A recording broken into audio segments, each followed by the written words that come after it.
Hi, everyone. Thank you for joining. I'm gonna give it a few more minutes before we start and let a couple other people trickle in before we get going. But thank you all for being here. Thanks for being on time.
All right. All right, thank you everyone. So I'm gonna go ahead and just get started, and I think there's gonna be some other people joining, so they'll just join when they can. Excited to be here talking about our fall programs. So my name is Jennifer Bombardier. I'm the Director of Programs here at Trailblazers. We have a couple of other Trailblazers on this call with us right now as well. We have Riel Peerbooms, who's our Executive Director. He is in here and will be answering some questions as we go in our chat box. And we have Katie Cuthbert, who has been super instrumental in helping us to design our fall program. She's one of our program directors. So she'll be here screen sharing and helping with some important tech jobs. So I'll go ahead and get started. Katie, can you pull up our presentation? Definitely.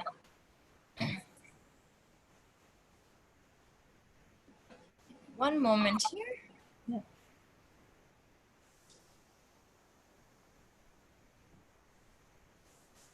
All right, so I'll start with just a quick agenda for the evening. So I'll give a little welcome message, share some kind of information about our organization and our planning process right now. And then I'll talk about our program offerings for the fall, which I know everybody is really excited to hear about and ask questions about. And then rather than just doing our questions at the end, if you have questions as we go, just type them in the chat box and Riel will respond as we go. It'll save some time at the end, and I think it'll be the most efficient way. We might not have answers to every questions right now, and that's okay. Please ask anyways. We'll record all of the questions. We'll add them to the frequently asked questions on our website, and we'll share the responses later. So any question that comes up, please share it. It really helps our planning process as well. All right. Katie, can you go to the next slide? Yes. Actually, the next slide. Thank you. So I know it really goes without saying that this year is unlike any year before. I think everybody's really feeling that, and we're all starting to kind of embrace the chaos that is. So I know that the months leading up to this moment have been really challenging for us all, and they might not get easier very soon, but we will get through this nonetheless. So at Trailblazers, these past few months have really been a time for us to reprioritize our mission and what we seek to do. And we've realized that what we've been doing all along is really more important now than ever before. So getting kids outdoors, giving them opportunities to play and explore outside, out of their apartments, giving them opportunities to build positive relationships, build friendships, and opportunities for social emotional growth. This is so important. And of course, equity and access for all continues to be a priority for us. So this year, we continue to offer the tiered tuition that we've always offered for our after-school program, and we're taking a little bit of a different approach for our for our bubble program to ensure that we can work to meet individual needs and that costs are not a barrier to participation. But of course, there's still a lot more work to do there. The fundraising to support our programs and make sure that we can continue to serve our community is ongoing. This year, many of our major fundraising events had to be canceled, but it has not stopped our efforts. Our team works hard to consistently seek out additional funding opportunities and increase financial asks that we've put out in the past. So it's an ongoing process, and it's also a process that will continue to heavily influence the development of our programs. And a mission that we can go back, Katie. And a mission that that we've shared, or a message that we've shared since March, continues to apply now, just as it always has, and that's if we can, we will. There will continue to be many moving pieces and unanswered questions, and as always, the possibility that our programming could be shut down, that will always exist. But our promise is to just be transparent as possible throughout the process about what our process is, about what roadblocks exist, and to communicate regularly. So we'll do that through weekly emails to families and through our website. If you haven't seen it yet, our new school program page is up and running, and we'll continue to keep it updated. It's trailblazers.org/school programs.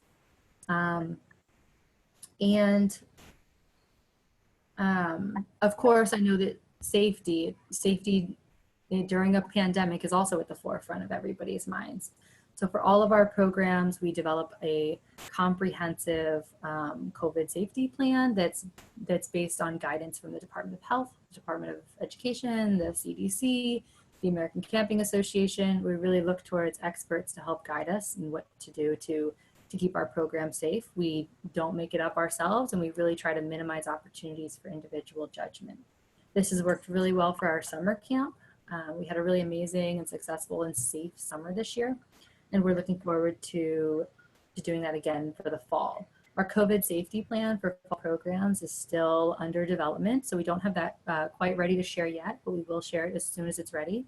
If you want to see an example of what that could look like, you can see our day camp COVID safety plan on our website, on our day camp page. But of course, anytime that we're coming together in person, there's always going to be risk, and we're not going to deny that. We can't promise an eliminated risk in our program. We can only seek to minimize risk as much as possible. And so with that in mind, we lean into community and expectations of trust for everyone. Trust that families and staff are social distancing, making safe choices, reporting any restricted travel or potential exposure. We know that it's not a perfect plan, but it's the only way that we can move forward and continue to create opportunities for us to come together and to be together. And we're also taking it, one step at a time. So you may have noticed that right now our programs we've offered have an end date of December. So we're preparing for the unknown by planning 3 months at a time, taking it one step. This does not mean that we're not offering programs in January. We most likely will be. We always offer programs as much as we can, but it just means that we're going to have to, see how the fall goes and reassess before we can put any concrete plans in place. So with all of that in mind, let's move on to talking about our programs. I know that that's the reason that everyone's here today. So we'll start with traditional after school. So I just want to really start by saying that we still don't have confirmation from the Department of Education that we can operate traditional after school on site in the school buildings. And it could be that the final decisions vary by school due to permitting and cleaning schedules. And we hope to have more information on this soon. It seems that there's been some inconsistent understanding across schools over what's going to be allowed, and so we're really just waiting for additional details here. But we are planning, we're planning for the best right now, best case scenario. Our original launch date that we were planning for was September 21st. There is a high likelihood that this is going to be delayed since the announcement that school opening is delayed. In the past, we've never started our programs on the first day of school, as it is typically most the most productive to give the schools a couple of days for their schedules to settle. And so we'll keep everyone posted, and hopefully we have some more information on this soon. Traditional after school at your child's school is also only available on in-person days. So on your remote learning days, you cannot show up for the programs at the school. Tuition will continue to be tiered based on household income. Specific rates for the schools have been posted on our website. And one important change this year, in the past, we've always allowed really flexible scheduling where you can choose 1, 2, 3, 4, or 5 days per week. Unfortunately, we cannot offer that this year as we need to ensure consistent after-school cohorts. So you would register for your child's full in-person schedule, and then it would be available any day that they're in the building. They can attend after school. Doesn't mean that they have to attend, but you do need to reserve that spot. So there's a list of our schools. There are some schools we offered programs at last year that do already have confirmation that they can't allow outside organizations in their buildings. So that's why PS 139 and PS 705 are missing from this list. And then we've also added PS 56 and PS 896 and 2 new schools that we're working with this year. And again, these are just the list of schools that this is not a comprehensive list of the schools, of all the schools that we're serving. It's just a list of the schools that have said that they're open to operating a program on site in the school building during after school hours. So a typical day in after school, no day really looks the same in after school, and every group's experience is customized based on the camper's needs and interests. But every day has the same basic components: a sunrise circle, which is guided by our value catcher, where each camper sets an individual daily goal for themselves. It's our check-in, and it's how we start our day. Then we have solo time or homework. So we have 30 minutes of homework or reading and snack. We do a lot of team building. We have our science content, our environmental science content, or our nature crafts, our scavenger hunts. And then we end every day with a sunset circle. This is a camp tradition where we reflect on our day, we sing songs, we play games, and we talk about our successes and challenges of the day. So those components will remain the same this year. And if you've been in any of our programs before, you know that we love the outdoors. We play outside every single day in all seasons. This will continue to be the case this year and then some. We've even had some conversations with schools who are interested in having us as a fully outdoors program on the school property, and we'd like to take that opportunity as much as we can. We enjoy being outside, and science says that it's a safe place to be. I also forgot to include in this part about traditional after schools, but I want to add, and it's important to say, registration is open for these programs right now, so you can sign up your camper in active. We will not add tuition charges until we have received confirmation that we will be able to operate. So you can register to hold your spot, and then when we confirm, we'll add the tuition charges, and then we'll provide more information. All right, so I want to spend some time talking about learning bubbles. This is definitely the area that, or the program that I know families have the most questions on. It is our newest program, something we haven't done before, and there seems to be a really high demand for it. So our learning bubbles provide the childcare and programming when your child is not in their school building. It's a group of up to 6 campers who share scheduling needs, remote learning expectations, and screen time expectations, and then comfort with each other and kind of a shared threshold for risk. We do not match or assign bubbles, but we're happy to facilitate connections between families who don't know the bubble with. And I also encourage everybody who's considering forming a bubble to reach out to your school parent coordinator or your school PTA. I hear that a lot of them are already have a process in place for connecting families with other families. So definitely, if that's something you're considering, please reach out to them. So you've formed your bubble, you have your group of kids.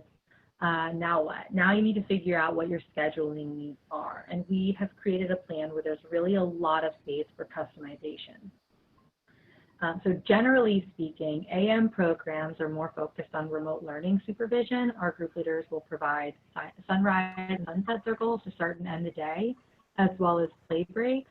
And they'll also supervise the remote learning by providing some tech support, encouragement, keeping campers focused. They do not necessarily provide individual tutoring or high-level academic support. During the afternoon, it's a lot more similar to traditional after-school programming. It's a lot more play-based. They might spend a lot more time outdoors, possibly visiting parks, environmental science lessons and activities and experiments. But again, this is all customized. There are a lot of families who have already come to me to say they want really minimal remote learning time at a computer during the day, and they want more play time in the morning. And that's absolutely something that we can offer. So to get started in our registration system, you'll enroll for a base schedule that can then be further customized. These are the base schedules that we have available. So there's a couple 2 to 3 day per week options and a couple of 5 day per week options. And again, these, so a couple of notes about this. If your camper is a fully remote learner and you only want to enroll for 2 to 3 days per week, that's definitely an option. That is your choice. Your 2 to 3 days per week for afternoon programs could either be on your in-school days or your remote learning days, also your choice. The specific start and end times can be customized, but your full bubble must agree on the same shared schedule. So our cost structure is a little bit different than what we've done in the past. The tuition for a bubble is a flat rate per bubble for the full fall semester and then divided amongst the participants. And which means that if it's a smaller group, a group of 4 is going to have a higher cost per child than a group of 6 will. And so as a sample cost, and all of this, depending on your base schedule that you choose, all of these different bubble rates have been posted on our website, so you can take a look at our tuition levels there. But as a sample cost, if you were to choose 2 to 3 days per week for afternoons only, that cost is $8,000 per bubble, which for a group of 6 campers is $100 per camper per week. And if you make changes to this, if you add additional hours, if you subtract hours, any of that will also influence the cost too. And so again, like I said, we're doing things a little bit differently. We want to work with individuals to make sure that this is not a barrier to participation. So if anybody looks at these prices and thinks like, wow, that's too much, please don't let that stop you from registering. We have additional scholarships for everyone who needs it. We do have a form. It's a Google form to just request additional scholarships. It's available on our website. It's also available in your confirmation email when you register. There is a link to that. So try to make that as simple as possible for everyone. So some more information about bubbles. You know, everybody's asking about the location. We really encourage families to consider hosting your bubble in a home, either every day at the same home, or bubble families can rotate whose home they host it in. Though we do recognize that this isn't an option for everybody. Hosting in your bubble, hosting in your home, it does increase the chance we can accommodate your specific schedule needs, but we do have some other options available as well. We currently are converting our office into a Trailblazers center to host some bubbles, so that does have a limited capacity. Fully outdoors, some parents have requested that. That's also an option, though there's it's constricted by the weather. And so it may have to be programmed, or it may have to be canceled on days that the weather is severely inclement, especially as it gets colder. So it's best to have a backup indoor location. And I have community spaces listed here. So we currently are pursuing other locations in our neighborhood that we can host bubbles indoors. And we also encourage families to do that too. For example, one parent has come to me to tell me that their apartment building has a community space that's available for their bubble to use, and that's a great option. So we're thinking creatively about where we can host our bubbles, and we're also encourage you to think creatively about space for your bubbles, because if you're able to come up with a good space, then it's a lot more likely we can accommodate your schedule needs. So you've set up your bubble, you have figured out your schedule, you found your location. So the next thing you do is every member needs to register in active. Every participant from your bubble needs to register in active and needs to complete the bubble information form. This is where you have the opportunity to tell us what customization you need.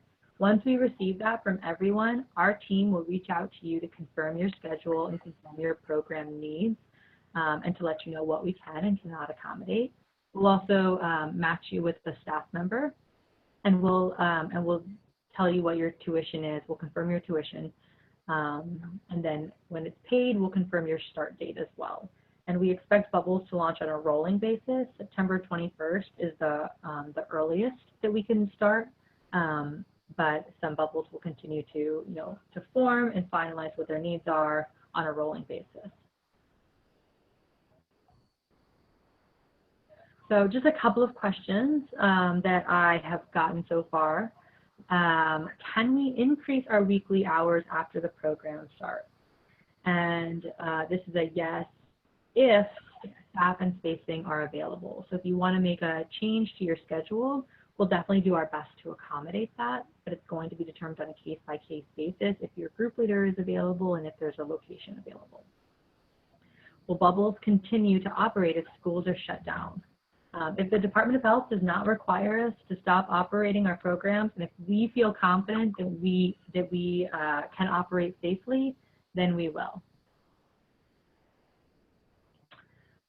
And can you form your bubble with kids in different age groups? This is definitely yes, because we expect siblings to share a bubble. And so if you have a 4-year-old and you have a 7-year-old, we expect them to be in a bubble, in the same bubble, and not separate. So yes, we can definitely accommodate different age groups.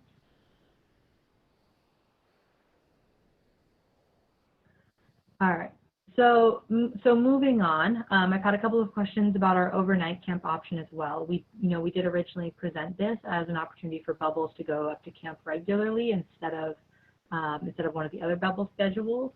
And so this is the only one that's missing from our registration system and for our website. In our survey, the results from the survey showed us that while parents are super curious and excited about the possibility of sending their kid up to camp during the year, generally everybody's pretty hesitant and reserved about it, and not really ready to commit to it. There's more work to do on our end to understand what kind of overnight camp options are possible, but we want everybody to just stay tuned on this. We expect that soon, within the next few weeks, or by the end of the month, we'll have opportunities available for your bubble to spend some time at camp if that's something that you want. I see a question, can you include kids from other schools in the bubble? They can. For your bubble, if you have other kids that live in your apartment building or next door, and you want to bubble with them and they go to a different school, that's totally fine as long as you have the same scheduling needs and the same remote learning expectations. And finally, I want to talk a little bit about yQuest. This is our virtual program. Some of you may have participated in our summer quest this summer. It's one of our kind of just ongoing online programs for those who aren't with us in person. yQuest is a learning platform that we use. It has a new unit or new quest or environmental science theme every week. And each week includes missions or challenges. These can include environmental science experiments you can do at home, nature, arts, and crafts, outdoor nature in your neighborhood challenges. There's also an interactive community where your camper can post pictures of what they're doing, post responses to an activity, and there will be live Zoom sessions every day. This is designed to complement these other programs when your child is not with us, but can also be used on its own. If you sign up for any of our other in-person programs, you'll automatically receive the invitation to join us on yQuest. So when you're not with us, your child can still be with us. And then soon we will open registration if you only want to do the virtual program. That will be available as well. Jennifer, sorry to interrupt. There are people trying to get in. Can somebody admit the folks in the waiting room? Yes, I see that.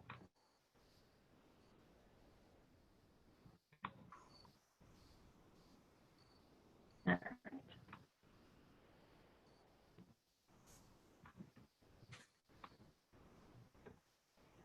All right. And so I wanted to share a couple of sample schedules. Obviously, this can be customized, whatever your needs are. But as an example, if your children.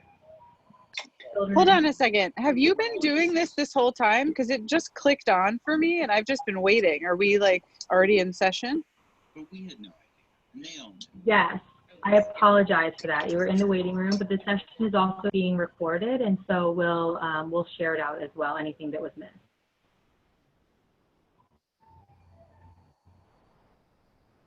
So here is the sample schedule, one of the sample schedules. So for example, you could choose 2 to 3 mornings per week that your group leader is, or that your campers are in a bubble home being supervised by the group leader for their remote learning, and arrange for parents to, yeah. You can also jump into the chat box and we can catch anybody up who just joined. So you can choose to have a parent supervise in the afternoon and leave some yQuest activities as well, as an example. Or, Katie, would you go to the next one?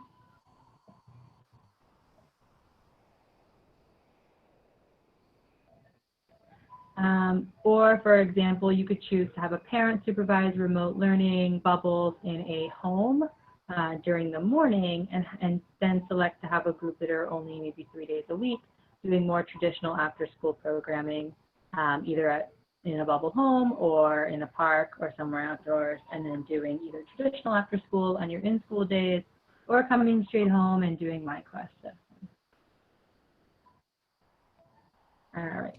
So I apologize to those who were sitting in the waiting room who missed this. Like I said, we are recording this session, so we'll make sure that it's made available so anybody who missed it can get caught up and view the whole session. There have been a lot of questions, I think, in the chat box, so we'll also share those too. We're going to capture them. We'll make sure that we send out answers to those via email. And we'll post them in the frequently asked questions on our website as well. We'll make sure that they're we're happy to take a few extra questions. We went through that information pretty quickly. So let me go through some questions. I can read through some that were posted in the chat box. Did you address the like ABC schedule versus the AB schedule? No. So at PS 130, we're on the three, three group schedule. Yeah. So Katie, can you pull up that presentation in and go back to the bubble base schedule?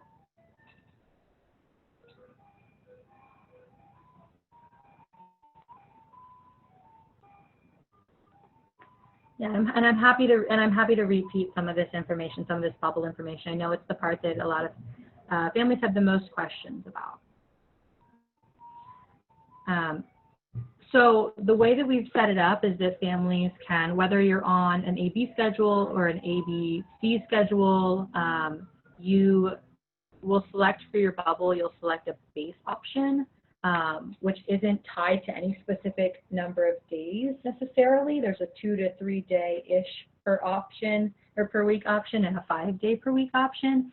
And so you'll start with your bubble schedule or the base schedule. And then once you have your bubble formed and you've all agreed what your schedule needs are, there's a form in the registration system where you can actually request specific needs. So if you need maybe 4 days a week because you have a school with 3 cohorts, we can definitely accommodate that. So we can customize the bubble schedules.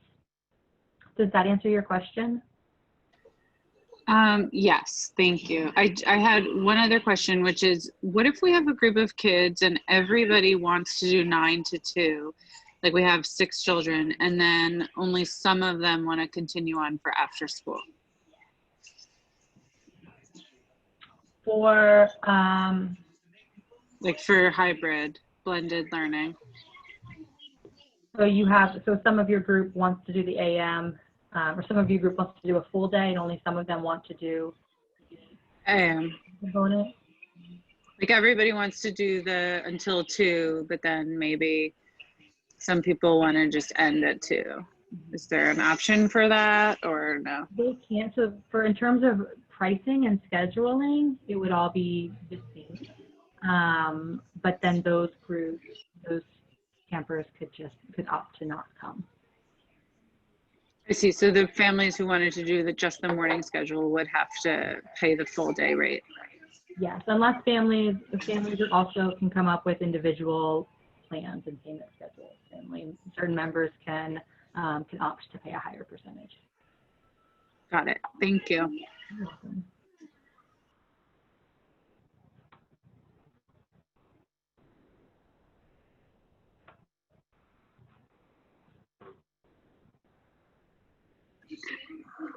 Can you talk a little bit about how the counselors, teachers handle conflict? I imagine there will be a lot with 6 kids cooped up together doing remote learning every day. Yeah, definitely. Yeah, so in our group, in our program, we really do emphasize social emotional learning in our program. We encourage a lot of campers to share their feelings. And our staff are really trained to receive specific training in conflict management and coaching campers in how they express themselves and how they ask for what they need, how they manage their emotions. Great, thank you. Hey, this is just in terms of what will the kind of facilitation of the school curriculum versus the playtime kind of look like? I know it's probably somewhat based on what the pod wants to do, but how are you guys thinking about that? Yeah, it's gonna be heavily customized. Just talking to parents, everybody has really a different expectation and a different need. I know some schools that have more synchronous learning really require that children are in front of the computer the whole time, and so we'll customize that time based on what the parents need. If you want to limit, I've seen some forms that have been submitted where they want no more than 1 hour of screen time, and then they want their campers to be outdoors playing, having free play as much as possible, and we can absolutely provide that as well. So it's going to be super personalized.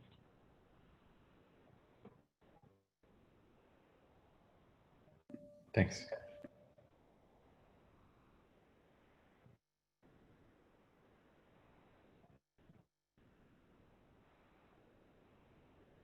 I see another question in here. Would the school schedule require 3 to 4 days of coverage for blended and not 2 to 3?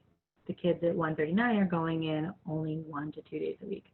Again, because this varies by school, we've set the base schedule as what most schools have offered.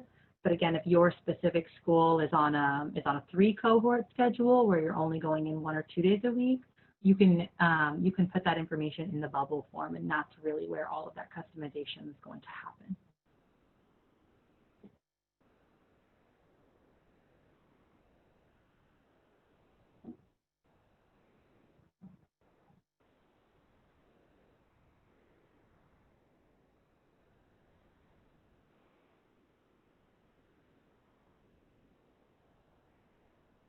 All right. Are there any additional questions? You can feel free to ask them out loud or type them into the chat box.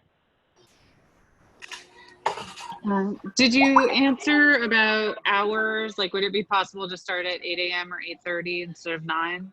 Yes, definitely. So all of that can be adjusted. And again, in the bubble information form, you can put that information in, and we can definitely tailor that based on your needs. Great. I have another question. So let's say we're sort of setting up for a morning at home with 6 kids in kindergarten that will have 3 mini lessons for 20 minutes and then 40 minutes of time to work on those mini lessons. And really, 5-year-olds can't sit for an hour. So like, what do they do after 10 minutes of trying to do whatever the teacher told them to do? Will the teachers be prepared to come up with other activities? Is that something you would like the parents to facilitate and sort of leave out and ready? Or is that something that the Trailblazers leaders are sort of ready to take charge and have Yeah, they'll definitely all have lots of games and tools in their back pocket. At the end of the day, they're all camp counselors still, and so they're really good at facilitating that kind of in the moment play and games and keeping kids focused and engaged. Okay, great. How does the pairing of the counselor to the pod work? Do we say, here's what we're looking for? Do you guys just say, here's who your person is? How does that all work? Yeah. So it's primarily going to be based on schedule availability. We have a pretty high bar for the staff that we're hiring. And we're going to, we do all of the screening, we do the background checks. We look for staff who align with our mission and our values, who are really focused on play and engaging with kids. And then when we actually match them, it will depend on what your scheduling expectations and needs are. And we find a staff member who is available for that. Got it. And then what about health checks of counselors and just kind of keeping everybody honest about how everyone's doing? How's all of that going to work? Yeah. So it will be very similar to what we're doing right now with our day camp. Everybody does daily temperature checks, daily health questionnaires, waivers, and has the expectation that they report any sort of exposure, any sort of travel to us. Like I said, there is going to be a level of trust in that. The same goes with families communicating any potential exposure. But we do daily screening as well. Will those exposures then be shared with the families? Absolutely, yeah. And so, so if anyone's participated in our day camp this summer, we have sent out a lot of emails of somebody in your group has traveled to a restricted state, or somebody in your group had a temperature above the threshold. And so we will always communicate that, even if there's not necessarily a positive COVID test, but anything that comes up, any of those questionnaires, we'll share with the full group. What happens if one of the 6 kids had someone in their classroom who was positive, so they have to stay home? Are they still allowed to be in the pod on the, not in school days? If they're not the one, who tested positive? Yeah, that's a great question, and I think that's one we still need to finalize. So I said in the beginning that we are currently in the process of developing our COVID safety plan. We have a comprehensive one that we use for day camp based on Department of Health requirements and CDC recommendations. And so we're going through the same process to develop ours that's specifically for our fall school programs. And as soon as we have that ready, we're going to share it out. And do the kids have to wear masks in their own home, or do they have to always wear masks? Great question. I'm not sure yet. It's going to depend on what the recommendations are. Currently, we don't require masks for our kids for most of the day for day camp because they're outdoors. But I know that indoors is a little bit of a different requirement. And for our traditional after-school programs that take place in the DOE buildings, those kids will be required to wear masks because we'll follow all of the DOE protocols and requirements. Yeah, and Jennifer, if I can just add to that, this is Riel, I'm the executive director. Just keep in mind that the bubbles are selected by you, right? And so there's some degree of decision making that you make as a bubble. So if a group of families say, I would prefer they not wear masks. I was just wondering if the teacher would require them to, which of course I would understand if that was how the teacher was most comfortable, Yeah, and so I anticipate that where we'll land on this, that certainly in a home-based bubble, no. Because again, it is your bubble, right? And so we're going to flex around that a little bit as well. And Thank and you. we understand that everybody has kind of a different different needs, different thresholds for risk and different expectations. Again, that's the reason that we really encourage families to form their own bubbles. What if a parent is a first responder and they regularly have the potential to be exposed to COVID, although they didn't test positive? I don't know, I guess what I'm trying to say is there may be a parent who's a first responder, you know, they like, does that pose any issues? I mean, everyone in the bubble knows this, but I don't know. Yeah, I think it's a similar response as before. It's a matter of, you know, everybody in the bubble just needs to be comfortable with that same, I think the same risk that's associated with that.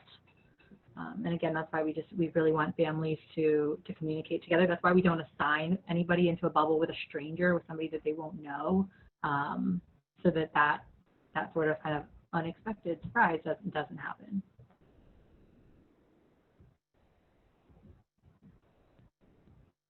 And we also want to kind of facilitate something that we're working on. It's, you know, just like bubble agreements where some of this stuff can be, you know, put down on paper where everybody does agree to the same kind of terms and expectations.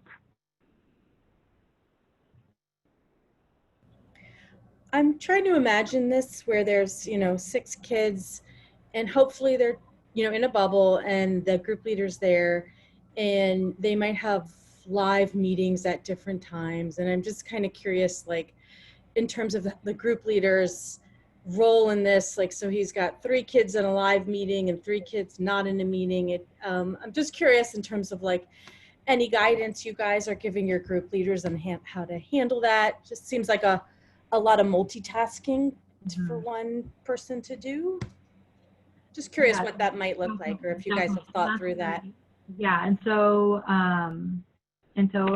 you might have joined late, but we really we encourage when bubbles are being formed that families take that into consideration, that they have not only the same schedule needs, but the same remote learning needs and expectations as well, so that it doesn't become, you know, the whole day of them kind of back and forth between computers and play. Got it, thanks.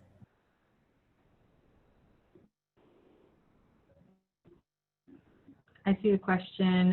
Is it possible to sign up for yQuest, the virtual program, without having any in-person programs? Oh, I saw Real answering that. Never mind. So the answer is yes. Any support to help create pods? We can't assign, but we can certainly connect families who are looking for a pod. I also highly recommend that if you are looking for children to join your pod, that you reach out to your school parent coordinator or PTA as well. I've heard that some of them already have a process in place to connect families. So your school might already have something that they're doing to connect families with others.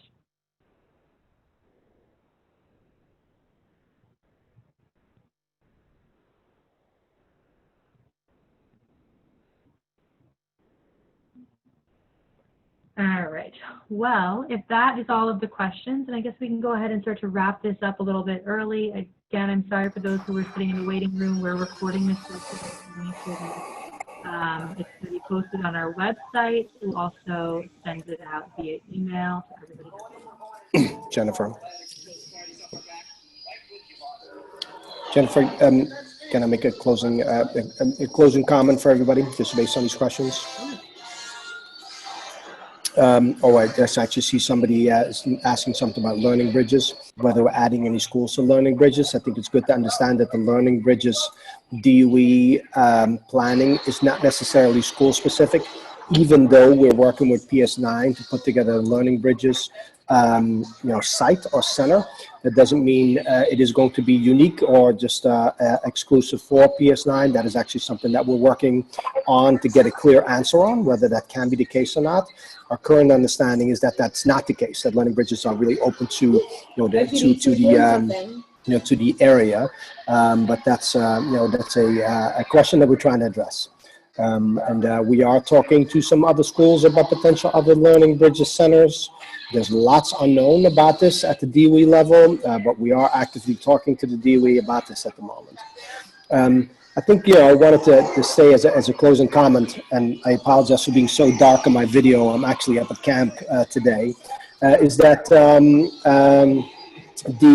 as you can tell from all the questions, there is a really insane amount of detail to all of this, right? And so what we've tried to do, what we're trying to do is set you up with, kind of a base schedule and then start customizing that. But I think I would like to say out loud that that's going to require an enormous amount of coordination between us and between you. And so this is very different from perhaps an experience that you might have had with Trailblazers in the past, where you simply sign up for a program and that's it. And then, we deliver to the best of our ability.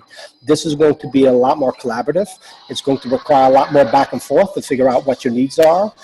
And figure out how we can, wrap around that as much as we can. So, it's going to be quite the challenge. And so we look forward to really just embracing that challenge with you in a way that we've never had to do before. We hope that you're ready to collaborate with us in as much detail as you can. And thank you for joining us tonight, everybody. Great, thank you also. Before we wrap up, if you have any final questions, if you want to type them in the chat box really quickly so we can capture them, or any feedback or any suggestions, feel free to plug it in there, and it's really helpful for us. So I'll hang out here for just a couple more minutes so we can get any final words in there. But thank you guys, thank you everyone for being here.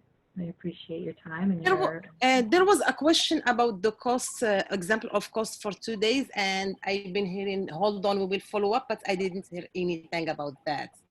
I don't know what does it mean. I apologize. Follow up, and then we follow up with a frequently asked questions. So you'll get this in an email, because it takes a little bit of calculation to give you a specific number, and I didn't want to throw a number out. So we will follow up, not follow up right now. I meant. I apologize if that wasn't clear. Yeah, that's what I didn't understand. All right. We'll get an answer to you. All right, thanks. You're welcome.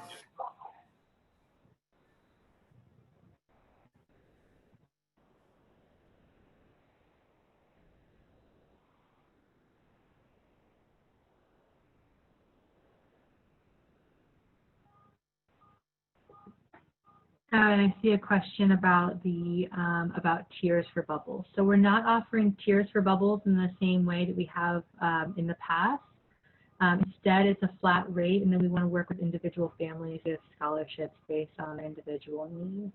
So we have a scholarship form that's on our website and in the registration confirmation email. So anybody who needs additional scholarship can reach out, and we are happy to accommodate and work with them as best we can.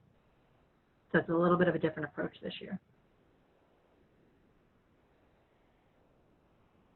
Yeah, I'm realizing, Jennifer, the tiers were listed in the original planning document, and so we'll have to adjust that document. That we've been developing the details of this approach over the last few weeks, and so as it is the new reality that yesterday's news, things change very fast, right? And so we'll update these plans and what you can see on the website as well.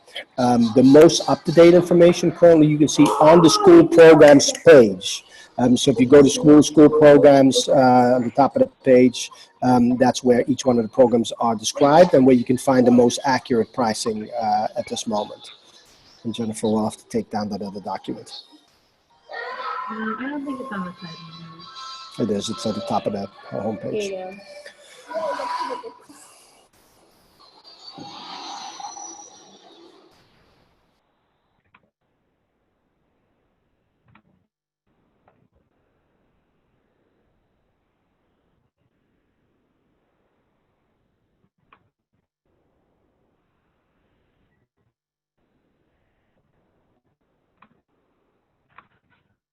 All right, well, thank you, everybody. On that note, we will go ahead and end this call. If you have any questions at all, feel free to reach out to us at any time.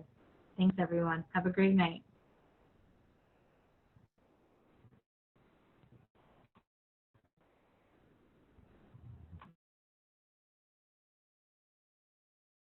Katie, are you grabbing the full questions? From the chat, you mean, Ria? From the chat, yeah. There are a number of people who, there were 3 or so who asked for specific examples or samples for pricing that we have to follow up on. Yep. Yeah, and I realize we still have this on the pop-up and also at the top of the page have the old plan sitting there, and that has to come down, right? Because at this point, the page is up, so that's where, and I shouldn't have shared that because that's really old information with the tier pricing in there. The flat pricing is on par with what we originally said. That information is not up to date. At this point, everybody should look at the school programs page for the accurate information. Gotcha. You shared the FAQ, you mean? No, I shared that program document that we had sent out, but that at this point is ancient. Gotcha. Okay, I'm just gonna copy paste the chat, and I'll throw that in a Google Doc. Yep, great. Perfect. Sounds good. Okay, great. I'm signing up for everybody. Thanks all. She's only the princess.